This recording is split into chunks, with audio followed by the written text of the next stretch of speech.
معزز سامعین کرام، 12 مہینوں میں محرم شریف سے ذی الحجہ تک 12 مہینوں میں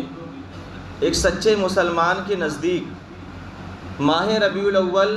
ربیع النور کی 12ویں تاریخ وہ عظیم الشان تاریخ ہے، وہ ایمان افروز تاریخ ہے کہ جو کہ اسلامی خوشیاں اور ایمانی خوشیاں وہ اپنے دامن میں ہزاروں کی تعداد میں لیے ہوئے جلوہ گر ہوتی ہیں۔ اور در حقیقت ایک مومن کے لیے اس تاریخ سے بڑھ کر، جس میں آقا کریم علیہ الصلاۃ والسلام کی ولادت بابرکت ہوئی، اس سے بڑا دن کوئی دن بھی ایک مومن کے نزدیک نہیں ہے۔ یعنی مومن کے نزدیک یہ عید سعید ہے، مبارک دن ہے، خوشی منانے کا دن ہے کہ عید الفطر ہو یا عید الاضحیٰ، شب قدر ہو یا شب برات، ہر اسلامی خوشی کا دن، ہر اسلامی خوشی کی رات، سب اسی 12 ربیع الاول کے صدقے و طفیل سے ہمیں نصیب ہوا ہے۔ اور معزز سامعین کرام، یہ مقدس تاریخ اگر اپنے دامن میں میلاد النبی صلی اللہ علیہ وآلہ وسلم کی خوشیاں، مسرت اور شادمانی لے کر اس عالم وجود میں نہ آتی تو کیا ہوتا؟ تو قبلہ، تو کعبہ نہ قبلہ اہل ایمان ہوتا، نہ کوئی مسلمان ہوتا، نہ نزول قرآن ہوتا۔ اللہ کے رسول صلی اللہ علیہ وسلم کی اگر ولادت نہ ہوتی تو دنیا میں کچھ بھی نہیں ہوتا۔ حدیث پاک میں، حدیث قدسی میں اللہ تعالیٰ جل شانہ خود ارشاد فرماتا ہے کہ اے محبوب، اگر تجھے پیدا کرنا مقصود نہ ہوتا تو میں کچھ بھی پیدا نہ کرتا۔ پوری دنیا کی کوئی بھی چیز پیدا نہیں ہوتی اگر پوری دنیا کے وجود کا سبب اگر کوئی ذات ہے، وہ تو ذات محمد صلی اللہ تعالیٰ علیہ وآلہ وسلم کی ذات بابرکات ہے۔ اور حضور نبی رحمت صلی اللہ تعالیٰ علیہ وآلہ وسلم اللہ کا فضل ہے، اللہ کی رحمت ہے۔ اور اللہ کا فضل اور اللہ کی رحمت کے حاصل ہونے پر خوشیوں کا پیدا ہو جانا اور ان خوشیوں کے اظہار کے لیے سلیقے ڈھونڈنا، طریقے اختیار کرنا، مختلف طریقوں سے اختیار کرنا، یہ ہمارے یہاں کا رواج ہے، مروج ہے۔ کوئی بھی انسان کو جب بھی کوئی نعمت اللہ تعالیٰ جل شانہ کی طرف سے میسر آتی ہے، خواہ وہ کسی بھی شکل و صورت میں ہو، کسی کے پاس مکان نہیں تھا، مکان مل گیا، رشتہ نہیں ملتا تھا، رشتہ مل گیا، اولاد نہیں ہوتی تھی، اولاد مل گئی، تو یہ سب کچھ اللہ رب العزت کی طرف سے نعمت ہے۔ جب یہ نعمت ہمیں میسر آتی ہے، ملتی ہے، تو ہم خوشیاں مناتے ہیں۔ تو اسی طرح کلام پاک میں اللہ تعالیٰ جل شانہ ارشاد فرماتا ہے، قُلْ بِفَضْلِ اللَّهِ وَبِرَحْمَتِهِ، یعنی اے محبوب آپ فرما دیجئے کہ جب اللہ کا فضل ہو اور اللہ کی رحمت حاصل ہو، فَبِذَلِكَ فَلْيَفْرَحُوا، تو چاہیے کہ ان کو خوشیاں منائیں۔ یہ کون حکم دے رہا ہے؟ یہ رب کائنات حکم دے رہا ہے کہ جب کوئی بھی چیز خوشی کی، اللہ کا تمہارے اوپر فضل ہو یا اللہ کی رحمت ہو، اللہ کا کرم ہو، تو اللہ تعالیٰ جل شانہ مسلمانوں کو یہ حکم دے رہا ہے کہ وہ چاہیے کہ خوشیاں منائیں۔ تو اللہ تعالیٰ جل شانہ کے فضل پر، اس کی رحمت کے حاصل ہونے پر خوشیاں منانا یہ ہمارے یہاں مروج ہے، اور اللہ تعالیٰ جل شانہ نے ہمیں اس کا حکم دیا ہے۔ تو جب اللہ تعالیٰ کا فضل ہو تو اللہ تعالیٰ کے فضل کے حاصل ہونے پر ہمیں خوشی منانے کا حکم ہے۔ جب فضل کبیر حاصل ہو، سب سے بڑا فضل ہو، تو ہم خوشیاں نہ منائیں گے۔ اور جب اللہ تعالیٰ جل شانہ نے یہ کہا ہے کہ جب ہمیں کوئی رحمت میسر آئے، کوئی رحمت ہمیں حاصل ہو، تو ہمیں حکم خدا بندی ہے کہ ہم اللہ تعالیٰ جل شانہ کا شکر ادا کریں، خوشیاں منائیں۔ تو جب ہمیں رحمت کے بدلے رحمت للعالمین ہی ہمیں مل جائے، تو ایک سچے مسلمان کے لیے یہ ہے کہ جب رحمت کے ملنے پر اللہ تعالیٰ نے خوشیاں منانے کا حکم دیا ہے، تو جب ہمیں ساری دنیا کی رحمت للعالمین ہی آج کے دن ملے ہیں، اور آج ہی وہ یوم ولادت کا دن ہے جس میں آقا کریم علیہ الصلاۃ والسلام اس دنیا میں جلوہ گر ہوئے تھے، تو پھر کیوں سنی مسلمان جشن عید میلاد النبی کیوں نہ منائیں؟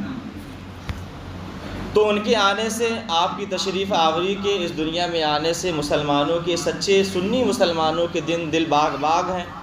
ان کے قلوب ہیں مسرور ہیں، اور ان کے روحیں شرسار ہیں۔ اور کائنات میں اس سے بڑا کوئی انعام نہیں ہو سکتا جو اللہ تعالیٰ جل شانہ نے ہمیں سرکار دو عالم صلی اللہ تعالیٰ علیہ وآلہ وسلم کی صورت میں ہمیں نصیب کیا ہے۔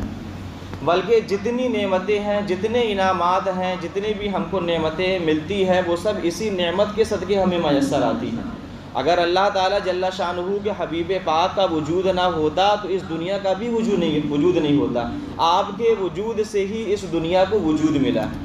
یعنی تخلیق کائنات، اس دنیا کے پیدا کرنے کا سبب جو ہے اللہ تعالیٰ نے اپنے حبیب پاک، اپنے محبوب سرکار دو عالم صلی اللہ تعالیٰ علیہ وآلہ وسلم کو بیان فرماتا ہے۔ اب آگے چلیں ایسی مجلس کی طرف، ایک ایسی محفل کی طرف کہ جو مجلس منعقد ہوتی ہے مسجد نبوی شریف میں، مسجد نبوی وہاں کے صحن میں جو مجلس منعقد ہوتی ہے۔ اب اس مجلس کی طرف ہم رخ کرتے ہیں۔ صحیح مسلم شریف میں روایت یہ موجود ہے، حضرت امیر معاویہ رضی اللہ تعالی عنہ صحابی رسول ہیں، یہ روایت ان سے مروی ہے۔ وہ ارشاد فرماتے ہیں کہ آقا کریم علیہ الصلاۃ والسلام اپنے حجرہ انور میں موجود تھے، اور صحابہ کرام رضوان اللہ تعالی علیہ مجمعین مسجد نبوی کے صحن میں مجلس منعقد کیے ہوئے بیٹھے ہوئے تھے۔ ایک مجلس، جیسے ابھی ہم مجلس بنا کے بیٹھے ہیں، ویسے ہی صحابہ کرام مسجد نبوی کے صحن میں مجلس برپا کیے ہوئے بیٹھے تھے، اور سرکار دو عالم صلی اللہ علیہ وسلم کہاں تھے؟ حجرہ انور میں تھے۔ تھوڑی دیر کے بعد سرکار دو عالم صلی اللہ تعالی علیہ وآلہ وسلم باہر تشریف لاتے ہیں، صحابہ کے پاس آتے ہیں اور صحابہ سے پوچھتے ہیں کہ اے میرے صحابہ، ما اجلسکم، تمہیں کس چیز نے یہاں بیٹھایا ہوا ہے؟ تمہارا مسجد نبوی کے صحن میں مجلس منعقد کرنے کا مقصد کیا ہے؟ اس جگہ بیٹھنے کا کیا وجہ ہے، کیا مقصد ہے؟ یہ سرکار صلی اللہ علیہ وسلم نے صحابہ سے دریافت کیا۔ تو صحابہ نے کیا جواب دیا وہ سنیے۔ صحابہ یہ عرض کرتے ہیں کہ یا رسول اللہ، جلسنا نذکر اللہ ونحمدہ علی ما ہدانا للاسلام ومن علینا بکا۔ یہ حدیث پاک کہاں موجود ہے؟ مسلم شریف میں حدیث ہے۔ تو صحابہ عرض کرتے ہیں کہ یا رسول اللہ، ہم بیٹھے ہیں، ہم اللہ کا حمد بیان کر رہے ہیں، اللہ کا ذکر کر رہے ہیں، اللہ کا شکر ادا کر رہے ہیں اس بات پر کہ اس نے ہمیں اسلام، دین اسلام کی ہدایت دی۔ اور آگے کا بیان کرتے ہیں وَمَنَّ عَلَيْنَا بِكَ، اور اس بات پر بھی ہم اللہ کا شکر ادا کر رہے ہیں کہ آپ کی صورت نے، اللہ تعالیٰ جل شانہ نے آپ کی صورت میں ہم پر احسان کیا ہے۔ یہ صحابہ کہہ رہے ہیں۔ صحابہ کیا کہہ رہے ہیں کہ یا رسول اللہ، ہمارا بیٹھنے کا مقصد یہ ہے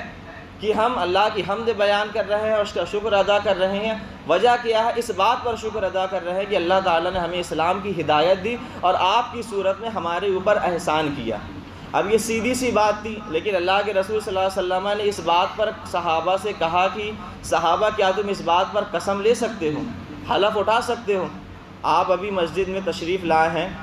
آپ سے اگر میں پوچھوں یا کوئی اور بھی پوچھے کہ آپ کس لیے آئے ہیں، تو آپ کیا جواب دیں گے؟ جمعہ مسجد ہے، جمعہ کی نماز ادا کرنے آئے ہیں۔ اتنا آپ نے کہہ دیا، بات ختم ہو گئی۔ میں نے پھر کہا کہ اگر اس بات پر آپ قسم لو، قسم کھا کر کہو کہ آپ اسی لیے آئے ہو، بنی سی بات ہے، آپ حیران ہو جاؤ گے، پریشان ہو جاؤ گے کہ ہم تو واقعی مسجد میں آئے ہیں۔ اب بظاہر دکھ بھی رہا ہے کہ مسجد کس لیے آئے ہیں، جمعہ کا وقت ہے، جمعہ کی نماز ادا کرنے لیا ہے۔ تو آپ کو حیرت ہوگی اگر میں آپ سے قسم لوں یا کوئی اور آپ سے قسم لے کہ آپ کس لیے آئے ہیں، جبکہ بظاہر دکھ رہا ہے کہ ماجرا کیا ہے۔ اس کے باوجود اللہ کے رسول صلی اللہ علیہ وآلہ وسلم نے صحابہ سے کیا کہا کہ صحابہ، کیا تم اس بات پر قسم اٹھا سکتے ہو کہ تم اسی لیے ہی یہاں مجلس منعقد کر کے بیٹھے ہو؟ تو صحابہ عرض کرتے ہیں یا رسول اللہ، ہم قسم اٹھاتے ہیں، اور کیا کہتے ہیں؟ واللہ ما اجلسنا الا بذلک، یعنی صحابہ عرض کرتے ہیں کہ یا رسول اللہ، ہمارا بیٹھنے کا مقصد صرف یہی ہے کہ ہم اللہ کی حمد اور اللہ کا شکر ادا کرنے اس بات پر بیٹھے ہیں کہ اللہ نے ہمیں دین اسلام کی ہدایت دی اور آپ کی صورت میں ہمارے اوپر احسان کیا۔ شاعر کہتا ہے فضل رب العلا، اور کیا چاہیے؟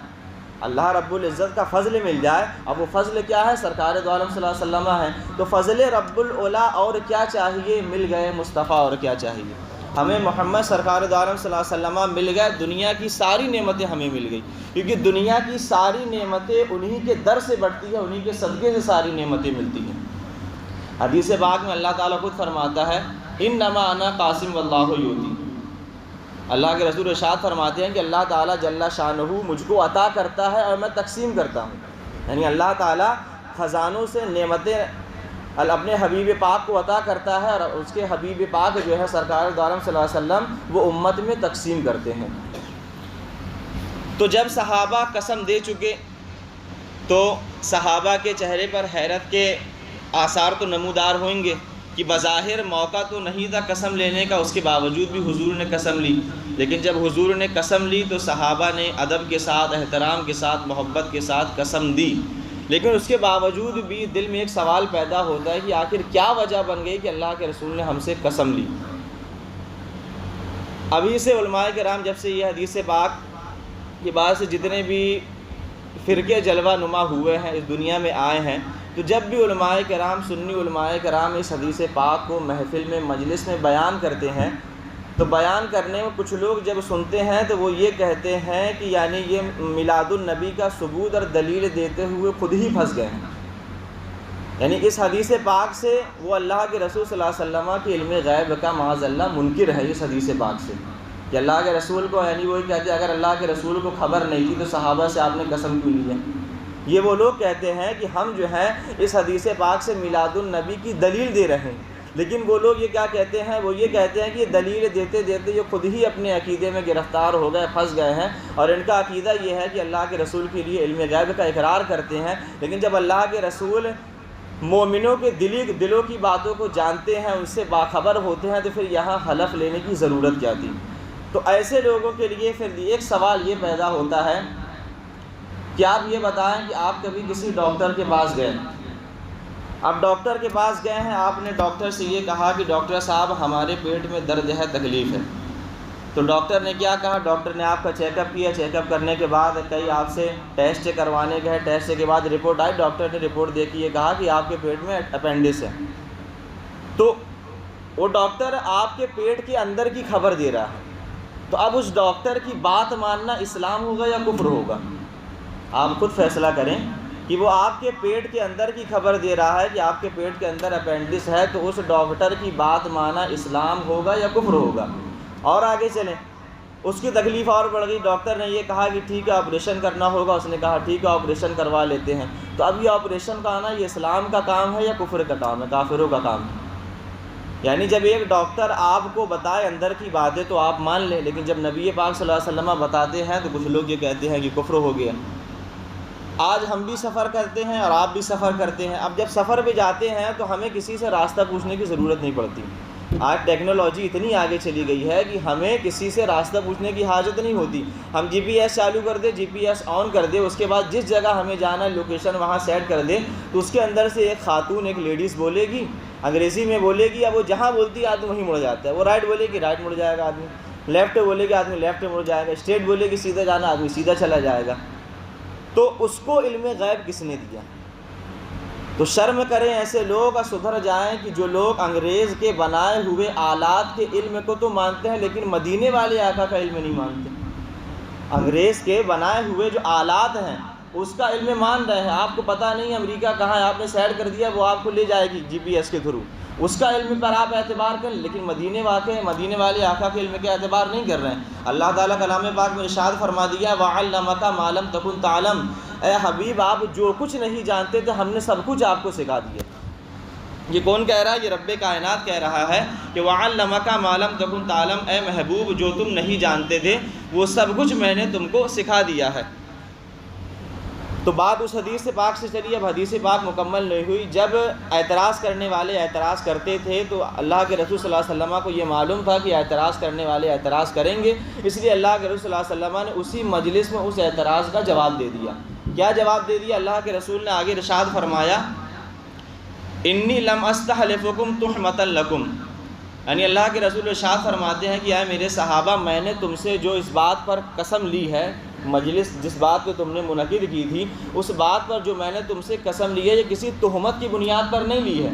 یا تمہارے قول کی صداقت پر مجھے کوئی شک ہو تو اس کی تصدیق کے لیے میں نے قسم لی ہے، بلکہ ماجرا اللہ کے رسول بیان فرماتے ہیں کہ ماجرا کچھ اور ہی تھا۔ اب ماجرا وہ کیا تھا؟ ماجرا یہ تھا کہ اللہ کے رسول بیان فرماتے ہیں کہ میں حجرہ انور میں تھا، اتانی جبرائیل علیہ السلام، جبرائیل علیہ السلام حاضر خدمت ہوتے ہیں، اور آگے ارشاد فرماتے ہیں فاخبرنی ان اللہ عز وجل یباہی بکم الملائکہ، جس کا ترجمہ ہے کہ اللہ کے رسول ارشاد فرماتے ہیں کہ حضرت جبرائیل امین آتے ہیں، حاضر خدمت ہوتے ہیں، اور آ کر یہ خبر دیتے ہیں کہ آپ اپنے حجرہ انور سے باہر تشریف لے چلیں اور وہاں دیکھیں کہ صحابہ آپ کی مجلس منعقد کیے ہوئے بیٹھے ہیں، اور صحابہ کے اس عمل سے، اس مجلس سے اللہ تعالیٰ جل شانہ جو ہے فرشتوں میں فخر کر رہا ہے، ناز کر رہا ہے۔ وہ آخر وہ کون سا عمل تھا کہ اللہ تعالیٰ جل شانہ رب ہو کے وہ خود فخر کر رہا ہے، ساری کائنات کا مالک ہے، اس کے بعد جو ہے وہ اس عمل سے، صحابہ کے اس عمل سے فرشتوں میں فخر کر رہا ہے۔ وہ کون سا عمل تھا؟ تو وہ عمل یہ تھا، پہلے بیان ہو چکا کہ وہ صحابہ کا مل کر کے اللہ کی رسول کی آمد کا تذکرہ کرنا تھا۔ صحابہ نے عرض کیا کہ ہم اللہ کے رسول، اللہ تعالیٰ جل شانہ نے اپنے حبیب کی صورت میں ہم پر جو احسان کیا ہے، جب احسان کیا، پہلے احسان ہوتا نہیں، پہلے اللہ تعالیٰ نے بھیجا، جب اللہ تعالیٰ نے امت کی طرف بھیج دیا تو سرکار صلی اللہ علیہ وسلم کی آمد کا صحابہ کرام اللہ کا شکر ادا کر رہے تھے، تو اس سے ثابت ہوا کہ سرکار دو عالم صلی اللہ علیہ وسلم کی میلاد منانا جائز اور مستحسن ہے۔ اور قرآن پاک سے کیا ثابت ہوا؟ اللہ تعالیٰ نے یہ کہا ہے کہ جب اللہ کا فضل ہو اور اللہ کی رحمت آپ کو اگر ملے تو چاہیے کہ آپ خوشیاں مناؤ۔ اب آپ فیصلہ خود کرو کہ آپ کو کس کی بات ماننا ہے، سنیوں کی بات مانا ہے جو میلاد النبی مناتے ہیں۔ ویسے بھی اگر دلیل کی بات کرے، جب اللہ کے رسول کا تذکرہ ہو تو آپ خود ایک سنی اگر مسلمان، سچا مسلمان ہے، تو وہ اپنے دل سے بتائے کہ آقا کا تذکرہ کرنے کے لیے بھی آپ کو کوئی دلیل کی ضرورت ہے۔ بغیر دلیل کے ہم اپنے نبی کا ذکر کریں گے؟ دلیل کی ضرورت ان لوگوں کی ہوتی ہے جو صرف دلیل کی بھی، اور دلیل کو سمجھتے بھی نہیں ہے۔ دلیل میں یعنی اللہ کے رسول کیا سمجھانا چاہ رہے ہیں؟ جیسے میں ایک کلپ سنا تھا، حالانکہ اس کا نام ہمیں یاد نہیں آ رہا، تو اس میں اس نے فضل سے جو آیت میں ہے قل بفضل اللہ وبرحمتہ، فضل سے بعض مفسرین نے کلام پاک کو مراد لیا ہے، بعض مفسرین نے رسول اللہ کو مراد لیا ہے، یعنی مختلف روایات ہیں، مفسرین کے مختلف اقوال ہیں۔ تو لیکن سب سے بڑا اگر آپ خود اپنا فیصلہ کریں تو پوری دنیا میں اگر آپ کے اوپر سب سے بڑا فضل ہوا ہے تو وہ نعمت جو ملی ہے وہ رسول اللہ کی ذات ہے، اور جو سب سے بڑی رحمت ملی، اور اللہ تعالیٰ نے خود کلام پاک میں ارشاد فرما دیا ہے وَمَا أَرْسَلْنَاكَ إِلَّا رَحْمَةً لِّلْعَالَمِينَ، یعنی اے حبیب ہم نے تم کو نہیں بھیجا لیکن بھیجا سارے جہاں کے لیے رحمت بنا کر۔ جب اللہ تعالیٰ نے سارے جہاں کے لیے اپنے محبوب کو رحمت بنایا ہے تو جب ہمیں وہ رحمت میسر آئے گی، وہ دن دوبارہ پھر لوٹ کے آئے گا تو ہم